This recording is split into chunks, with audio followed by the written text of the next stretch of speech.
Don't get too cold though. No, it's so cold down here. MCAT office hours. It is December 2nd, 2025. I can't believe time is flying. Petros Manasi, current expert at Medical School HQ. You are VP of Test Prep and Tutoring, 25 plus years of experience in the pre-med and MCAT world. How you doing, my friend? I'm good. I'm also a little bit baffled that it is already December. So we'll see. So I guess I shouldn't say I'm going to do something next month. I can now say I'm going to do something next year. Yeah, next year. Yeah. See you next year. Yeah, exactly, right?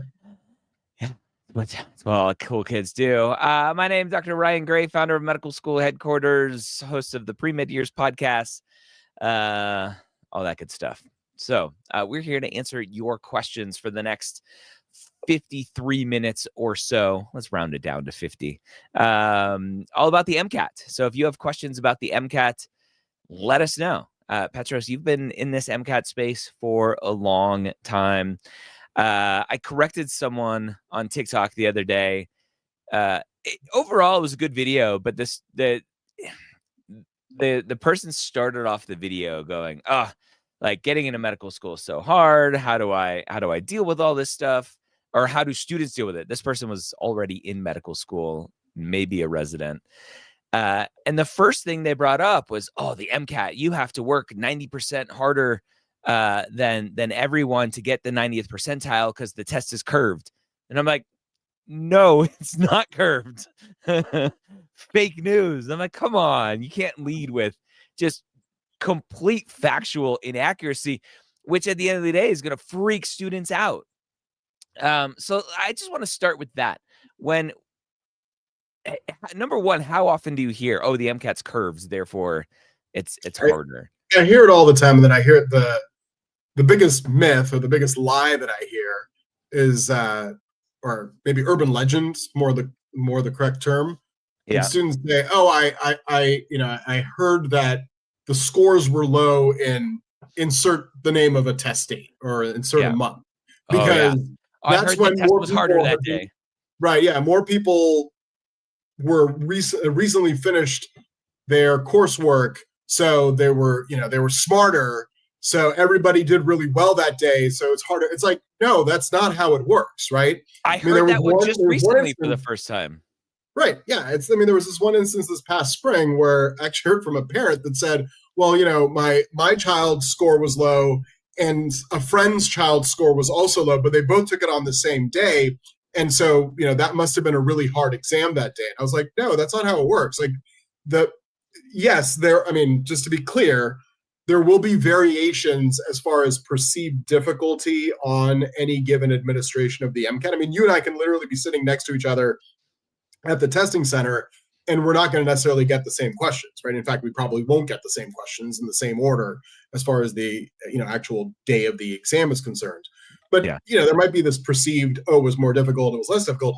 When they're figuring out the scores, they're comparing against the previous 3 years worth of test takers, right? Like that's what we refer to as the standardization. So there are harder versions or harder questions, easier, but it all kind of works itself out, and you're all measured against the exact same standard. So that's the important thing to keep in mind. What we do know is that you need to prepare for the exam, right? Like, this is not an exam that you can just show up to one day and take. Although if you go onto Reddit, there's always that person. I studied for 2 weeks, got a 525. Yep, I've spoken to a couple students who are like, I'm just going to study for a week during spring break. And I'm like, and what are you going to do before spring break? Well, that's going to be my study period for them. I'm like, okay, good luck, and here's some advice for you, right? Is the and then they change their mind after I say that, but it's that misconception that this exam you can just go and take. You have to prepare for it, but it's not about. I mean, I've been having a lot of these conversations just this last couple of weeks. It's not just about the amount of time, or I got to finish my content review. Like I hear that all way too many times. I got to do my content review, or I've done my content review. and I don't see my score improving. It's not about doing one thing. And it's also like, even if you do your content review, there's effective content review and there's ineffective content review, just like anything else in life, right? Like I can do things efficiently and I can do things inefficiently. I can do things effectively and I can do things ineffectively.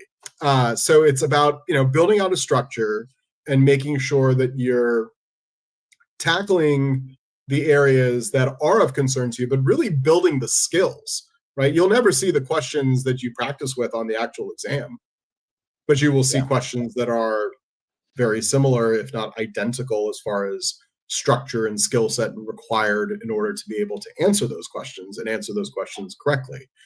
And then it's a matter of getting good at taking the test. I mean, just like anything else. And getting good at something doesn't mean it's not enough to say, I'm just going to do it a lot and I'll get really good at it. I mean, I spoke to one person, I won't say when, but it was recent, whose plan was to take 15 full-length exams. And I said, well, let's do everyone a favor. Let's do yourself a favor. You don't need to take 15 full-length exams. Like, that's not an efficient use of your time. Let's rethink this. And it wasn't 15 exams over a period of like 2 years. It was 15 exams over a period of a very short amount of time. So it's important to kind of get the facts straight and make sure that you're looking at what you need to be looking at. How many exams do you recommend? I mean, 5 to 6 that's a lot. Like, it's, there's kind of this point of diminishing returns. But it's, again, I will put this caveat on there. It's not just 5 or 6 exams. It's, 5 or 6 exams with a thorough review of the exam, and then time to go through the concepts, the question types, right? Literally using the exam as your output in terms of, okay, here's what I need to be going and doing next, right? Using the performance on the exam, not the score. And I say this a lot, and I'll say this always. When you take a full-length exam, yes, the score is there. That's an indicator of how you performed. But the real value in taking the full-length exams is getting the practice and then figuring out, why did you get certain questions right? Like, what did you do? How can you replicate that on other questions? Why did you get certain questions wrong, right? What were the mistakes that you made? How do you avoid those mistakes the next time when you see a similar question to it? And that's the learning. That's the value. The score will always follow. So it's, the score is, again, a representation of how you performed, but really the fastest way to get a higher MCAT score is to get more questions right. So that's true not just on the MCAT, that's true with anything, right? Like, wait, that's just right. That's not. If only it were that easy. Yeah. Get more questions, right? What do you think, just generally speaking, is the biggest thing that holds students back from getting more questions right? I think, it's breaking old habits. To be frank, it's falling. There is a natural tendency. I'll kind of go into a little bit of a tangent here, but it all connects to the MCAT. There is a natural tendency that we have as human beings to default back to our old habits when we're under stressful situations, right? This has been studied. They'll do this in business simulations. They'll do this in all sorts of different types of training, where you will deliberately create a series of stress factors to put people into a stress state, to force them to go into their old habits so that they can learn how to avoid falling back into their old habits. So when you're on the MCAT and you're in this stressful situation, it's really easy to fall back into those old habits and not be cognizant of what you should be actively thinking about and be aware of. Okay, for instance, I have a tendency to fall for the answer choice that is opposite of what I should be looking for. So if I'm cognizant of that fact, then I'm on my toes, right? I've got my spidey senses on. I'm on my toes, looking to see what I can be doing to avoid falling into those traps. So that's what oftentimes will hold students back, is kind of falling back into those old habits and not truly practicing and developing the new, more efficient habits that are necessary to execute on test day. And nerves plays a role in it sometimes. I mean, more oftentimes than not, where it's everything was going really well, and then I go and take the exam, and my score plummeted relative to how I was performing.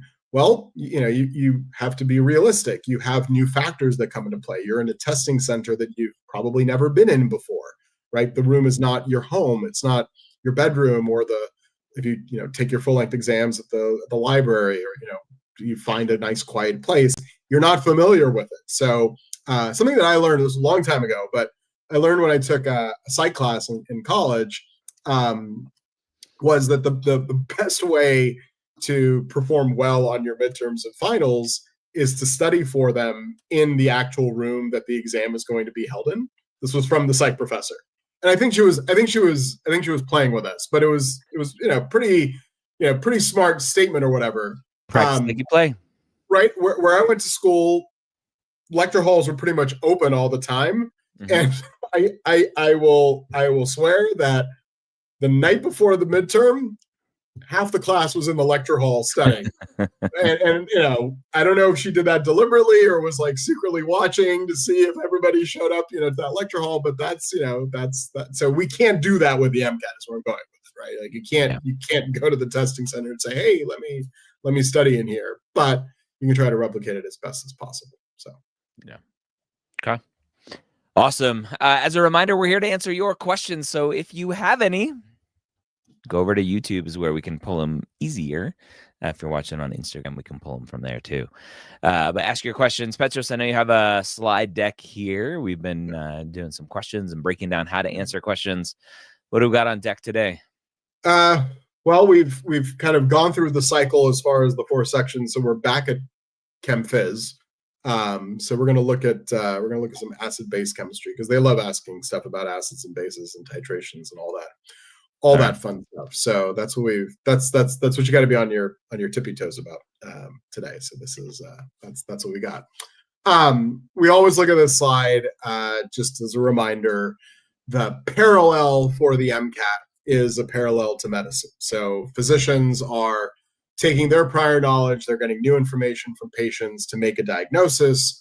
On the MCAT, you're taking your prior content knowledge, getting new information from the passages and from the questions to reason out an answer choice, which is effectively the diagnosis. So that is the job and the task at hand. That is the parallel that this has to medical school and to the practice of medicine. So it's not just a silly exam that's out there. There is a purpose to it as far as its existence is concerned. So really what we have to look at here in terms of acids and bases is this notion that strength matters. And you'll see what I mean by this here in a minute. Continuing our theme of AI generated cat images, here is ours for today. So we have a big cat, big MCAT, and a small MCAT, and they are fighting with each other. You'll see the relevance to that here in a second as well. So here's the question. You've got 25 milliliter aqueous sample of a monoprotic weak acid, HA, of unknown concentration, is titrated with 0.1 molar NaOH. When exactly 12.5 milliliters of NaOH solution has been added, the pH of the reaction mixture is 4.8. Assuming ideal solution behavior, what was the initial concentration of the acid in the sample? So they are not asking you for pH. They are asking you for the actual molarity, right? So big M, big capital M means molarity. So molarity, of course, is moles over liter. We need moles over liters, and we need to know that. But the first thing that we want to do with a question like this, and this is kind of a little top tip for you as far as picking up time, picking up speed, as far as when you're previewing questions and figuring out your plan of attack, is you look at the answer choices and you've got nothing but numbers. So anytime you've got nothing but numbers in the answer choices, there's a 95% chance that you are going to be doing a calculation, or you're going to need to do a calculation in order to be able to solve the problem. Sometimes you don't have to do the calculation, and there are certain scenarios, maybe not necessarily this one here, that you can get away without doing the calculation. But if you're seeing numbers in the answer choices, you are solving some out. But they've given you some clues. And the first big clue that they've given you, which is important, is that it's a monoprotic weak acid. Monoprotic, of course, meaning that it will donate one proton as far as its dissociation is concerned, as opposed to a polyprotic, which will donate more than one. So there's, diprotics, triprotics, but in this case here, it's a monoprotic, so it's giving up one. We are also given some numbers in terms of 25 milliliters of the acid, 12.5 milliliters of the sodium hydroxide solution. So that's great. We know the concentration of the sodium hydroxide, so that's good information for us to have. If we have concentration of the sodium hydroxide and we have the volume of the sodium hydroxide, we also have a third piece of information, which is we can actually solve for the number of moles of sodium hydroxide. So while they haven't explicitly told us how many moles of sodium hydroxide there are, they have implicitly told us. That is the math that we are going to have to do. But the big key word that they gave us, since they didn't actually give us the name of the acid, it doesn't matter that they didn't give us the name of the acid, is that it's a weak acid. So that's important, because when you are pairing up acids and bases, the acid is going to either be weak or strong, and the base is either going to be weak or strong. So when you're looking at these situations and saying, okay, what is a strong base, what does a strong acid effectively mean, we have to understand kind of that relative connection between them. So here's how this all kind of works out in terms of our information. On the MCAT, they're not going to tell you when they give you the name of a chemical, they're not going to tell you whether it's strong or weak. But generally speaking, there are kind of key indicators of what makes something a strong acid or a strong base.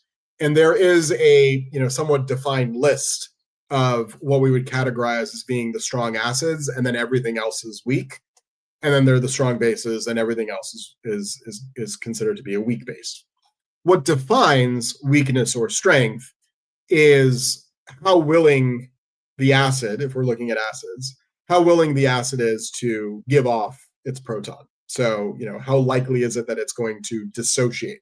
So something like hydrochloric acid is considered a strong acid because the hydrogen is going to be totally fine on its own, basically because, well, I shouldn't use the word basically when we're talking about acids and bases, essentially because the chlorine is going to be fine on its own. So the chlorine goes and says, you know what, I'm going to give off the proton, and I'm going to be very happy on my own because now I've got that electron that came from that hydrogen. So I'm very stable. I don't necessarily need that proton to be with me. So it's very happy. So the proton is given off.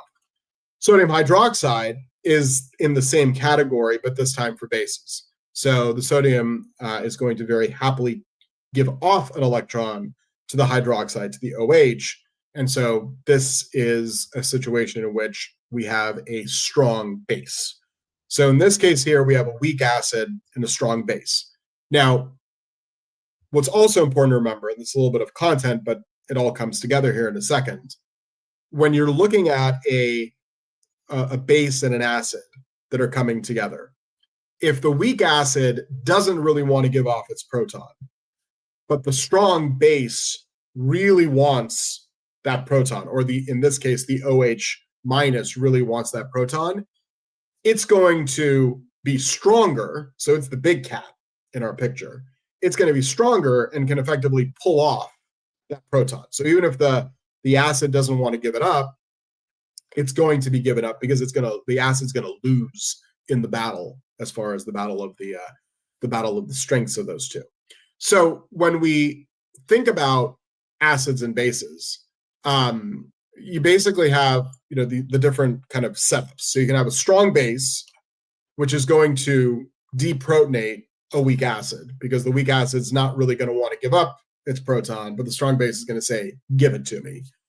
If you have a strong base and a strong acid, that's like, match made in heaven effectively, because the base is saying, give me your proton, and the acid is saying, take my proton.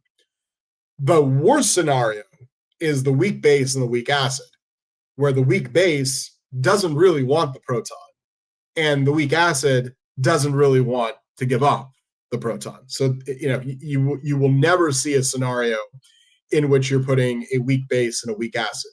You will oftentimes see a scenario where you have a strong base and a weak acid, or a strong acid and a weak base. I didn't put that up on the screen, but that obviously can occur too, right? You can flip these things around as far as the orders are concerned. So, strong base, weak acid, base wants to take the proton, acid doesn't really want to give off the proton, but it's going to give off the proton. In this case here, we're going to be in a place where you've got your sodium hydroxide, definitely a strong base. Doesn't really matter what the strength is of the acid, but they told us that it was a weak acid. So we know we have the scenario of a strong base and a weak acid. So that's where we're at there as far as the content goes. But what you also need to remember, and so these are all things, and I'm hopefully illustrating to you kind of all the things that you have to remember, right? It's not just about knowing content. Everyone says, oh, it's going back to, earlier part of our conversation. I've reviewed my content. I know what pH is. I know what pKa is. It's not about knowing content. It's knowing about how all these things come together. So one of the things that you need to know when it comes to titrations is that the pH equals the pKa when you're at half equivalence, when you're at the half equivalence point.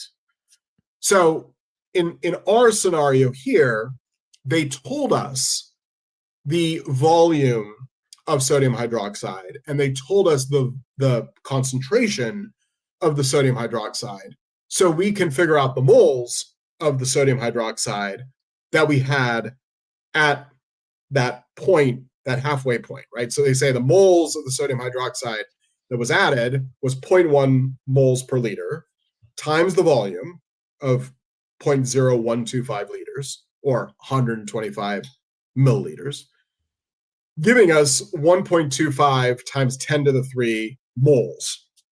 Since we were at the half equivalence point, that means we had half as much, meaning the initial moles of the acid is going to be 2 times where we're at this point here.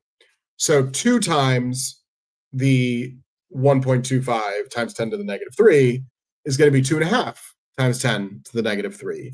So then you can figure out your initial moles of your acid. Since you have your initial moles of your acid, and then you were given your initial volume of your acid, you can then calculate the moles per liter, which is 2.5 times 10 to the negative 3 divided by 0.025 liters, which gives you 0.1 molar. Now, as far as quick calculations, quick maths on this, 2.5 times 10 to the negative 3 is being divided by 2.5 times 10 to the negative 2, which would effectively give you 1 times 10 to the negative 1, which is 0.1, right? So this is where some of the scientific notation and knowing your orders of 10 will definitely be beneficial to you in the long run.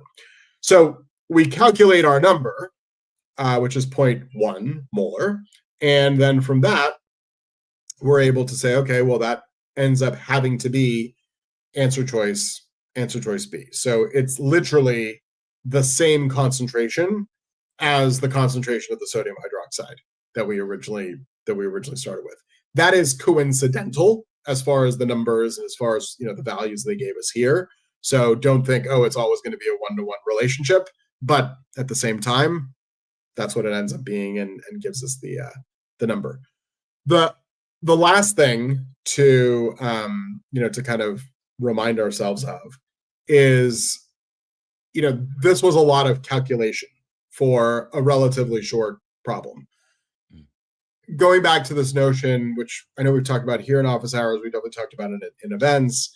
You need to be on your toes when you're taking this exam, not just with the questions, but making sure that you are choosing the right questions to answer. If you see a question like this, on the surface, it can look, I don't want to say easy, but it can, can superficially look more, more simple. But kind of the layer beneath, right, the iceberg beneath, requires much more work to actually churn out the answer. So keep that in mind. Sometimes you can kind of get tricked by that, where you think, oh, this is simple. It's a simple pH problem, but I have to do all this math in order to get there. That takes time. Maybe I could have gone and answered, 2 other questions in that amount of time. So bear that in mind as you're working through.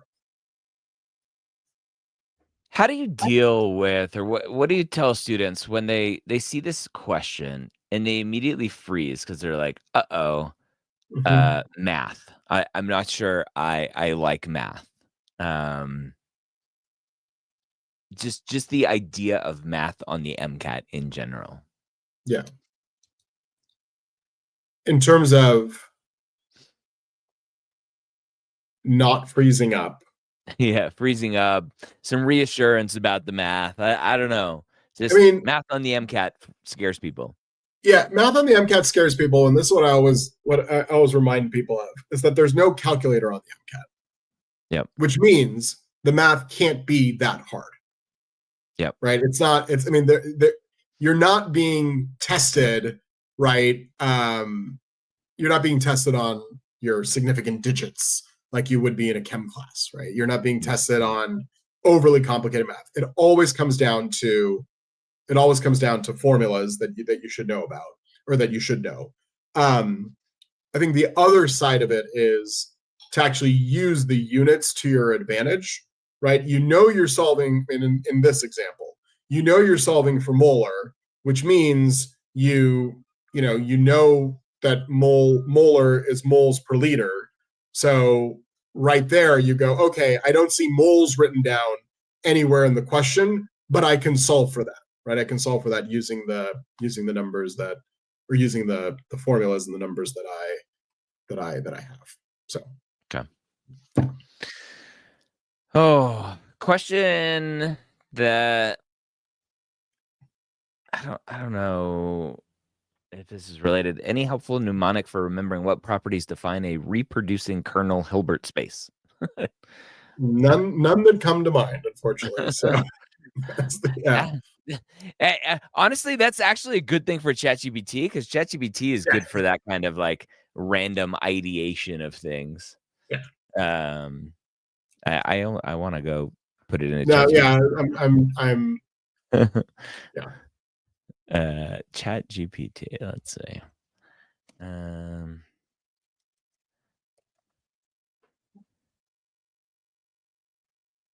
Here. But it's not on the MCAT. That's also what I'm like. Yeah. Yeah. Let's see. Window. Here.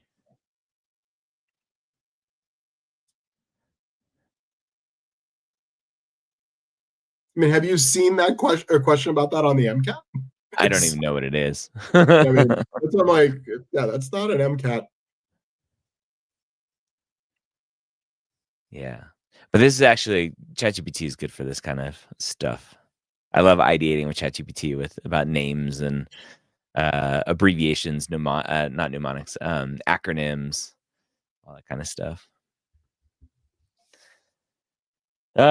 Sweet. What else? Are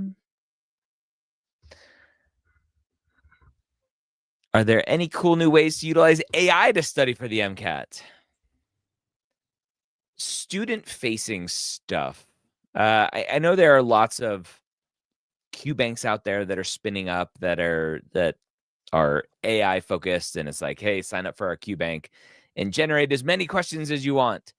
Petros, you and I have played with this kind of stuff. What's the drawback of a student going to ChatGPT and saying, make me a biochem passage? Yeah, ChatGPT, I mean, AI in general, right? But ChatGPT specifically, or whatever, is it's only as smart as the information that it can find and that it thinks it can find. And I'll give you, I think, a very classic example. If there is misinformation out there, or if there is correct information out there that is misinterpreted or conflated together, then ChatGPT effectively starts to make stuff up. So we were playing around with this at one point. I don't know, Ryan, if you remember this, but there was a problem. It was a physics problem. ChatGPT is not, and AI generally is not great at like physics and stuff. I remember you were looking at it going, there's just something off here. I'm not sure what it is, but something's off. Yeah, that's what it is. There was a question about, I think it was centripetal force, if I remember correctly. And I did the classic thing where I looked at the question and I solved it without looking at the answer choice. I was like, I'm going to use my knowledge, I'm going to solve it. And the answer that I got wasn't one of the answer choices. And so I was like, that's odd. Like, did I miss something? And I'll be frank, like, I don't hate physics. I don't, but at the same time, I'm not doing physics every day. So I reached out to a buddy of mine who's a physicist. So I was like, like, can you do this problem and just tell me? And he's like, sure. And so he texts me back like 3 minutes later or whatever, and gives me the same exact answer that I had gotten. I was like, all right, so like I'm, my N of 1 or whatever as far as proofing is concerned.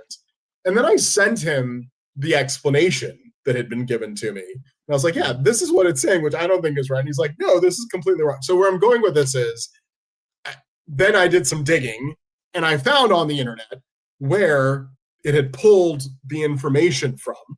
And it had pulled the information from an article which kind of had conflated multiple things together, essentially, is what it comes down to. All that is to say, Ariel, as far as your question is concerned, AI is good in terms of like content and all that. I think you're safer with something like Wikipedia.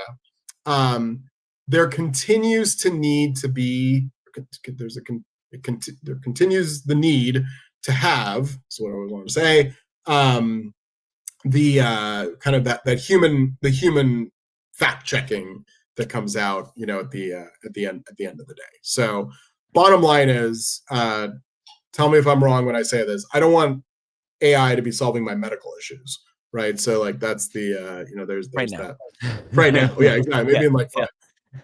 If AI is listening, I'll be totally fine with you solving my medical issues in like 10 years. So.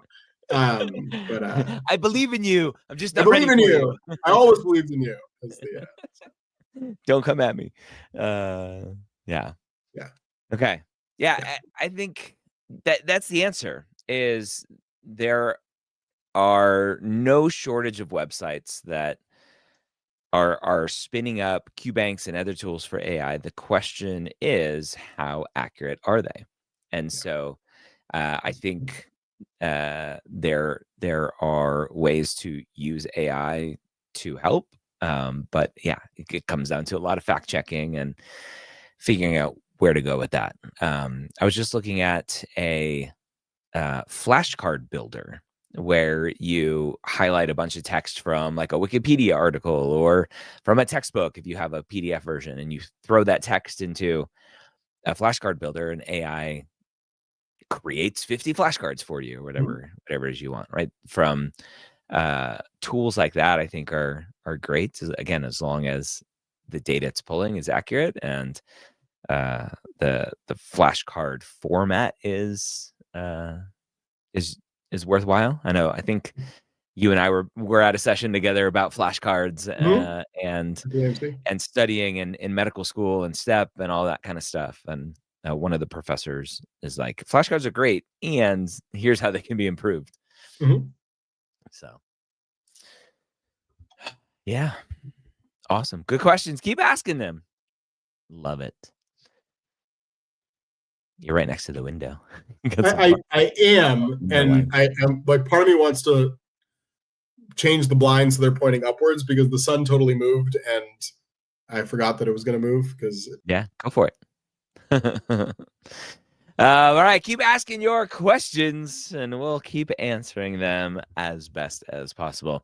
Again, Petros, 25 plus years of experience in the MCAT and pre-med space.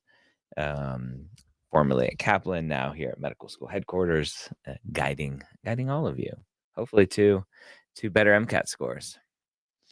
So, welcome back. I think that helped. Oh yeah.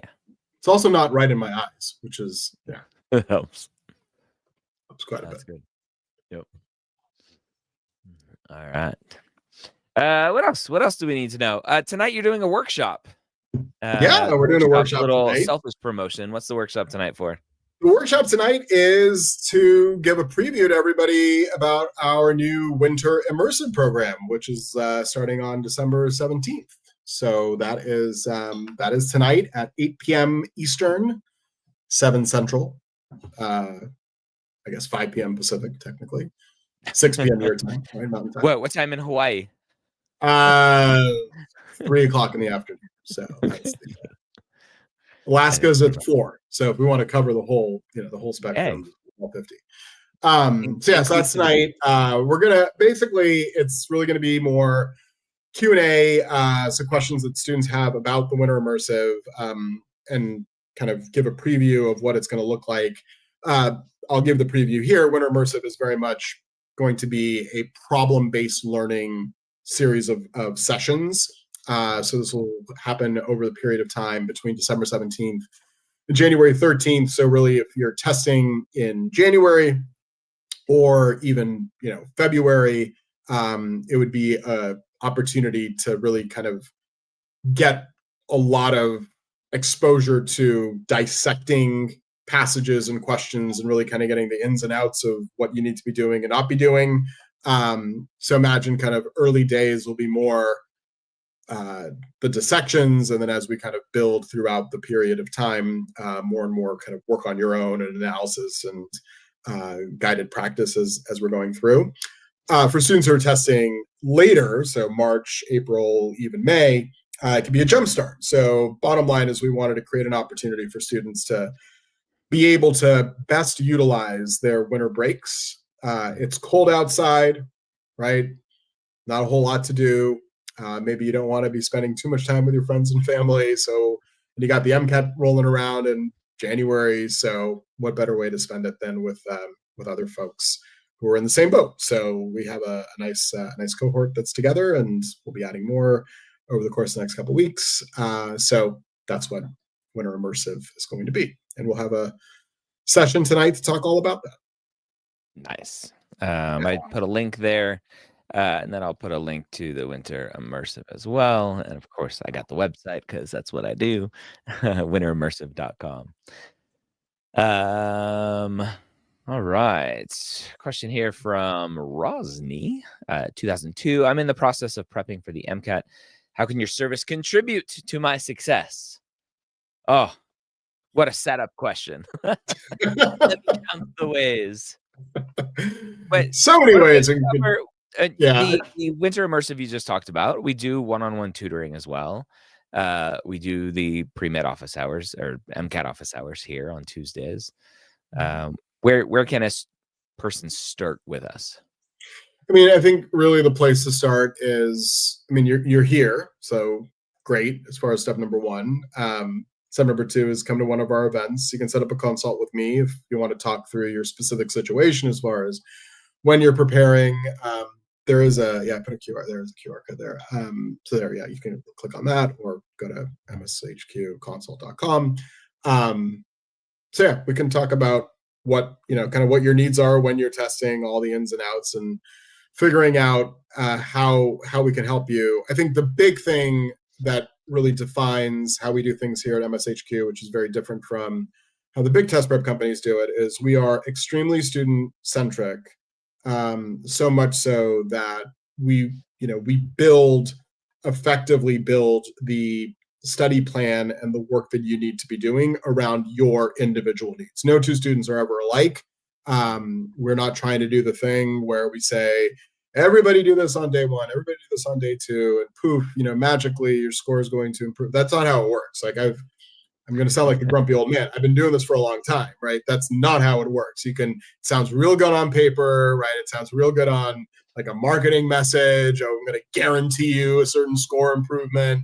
You read the real fine print, you realize, oh, that's like, 30 students that happen to do these things in this order and precisely, tippy-toed around, X, Y, and Z. That's not how we work. The way that we work is we work with the students based on their needs, build out the efficiencies, and quite frankly, figure out kind of what resources you truly actually need, right? It'd be a great marketing message if I came to you and said, we have 20,000 questions or 10,000 questions. Like, I need 10,000. You don't have time to do 10,000 questions. I'm going to tell you that point blank. Like, that's a waste of your time. So will help you figure out and get that realism. It's back to what I was saying earlier, right? The student I spoke to was like, I'm going to do 15 full-length exams. And I was like, pause there, So that's the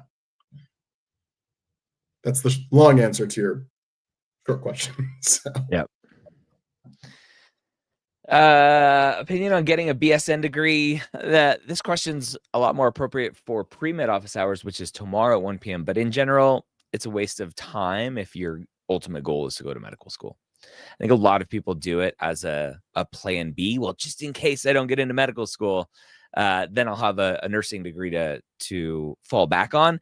The problem is that the nursing degree is a distraction for going to medical school. So I would not recommend it. And I think most of our team wouldn't either. And I know nurses that are like, no, don't do that.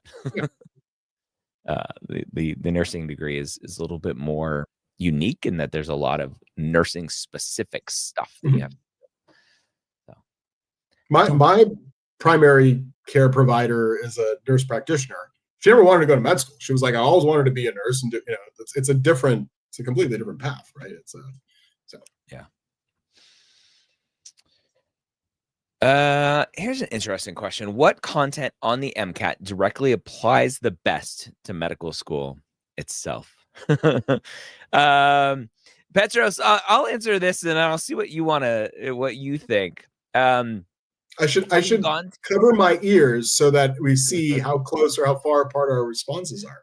No, I don't know. I having gone to medical school, the MCAT has no relevance to medical school other than it really challenges you to think, to be a strong critical thinker, right?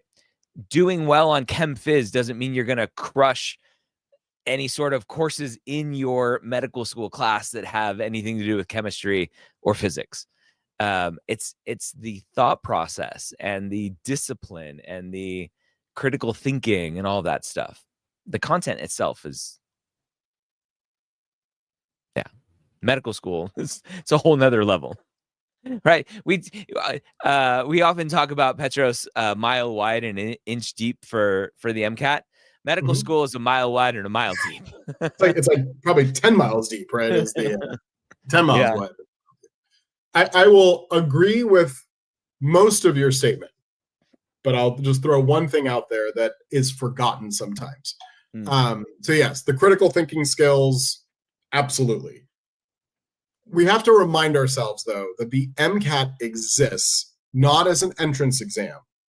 It exists as an exam to assess on a standardized metric a student's readiness to undertake the medical school curriculum, which is a mile wide and a mile deep, or 10 miles wide and 10 miles deep, right? Like that's the thing, because I will challenge anyone who, and including you, in this, if you hadn't learned the chemistry, you would have been lost on day one with the biochem that they're teaching you in med school, right? Like that's the, I mean, there's some basic things, and we forget that familiarity, right? Like even when you get into upper division coursework, in undergrad, you forget that, oh yeah, I'm familiar with this information. I'm not thinking about it. So it's, but it's that they want to make sure that you're ready. In some countries, med school is 6 years because they start you off with general biology and general chemistry, and right, they start you off with what we call the pre-med requirements. So but so I'm agreeing with you, but I'll just throw that in there that it's the science is still important.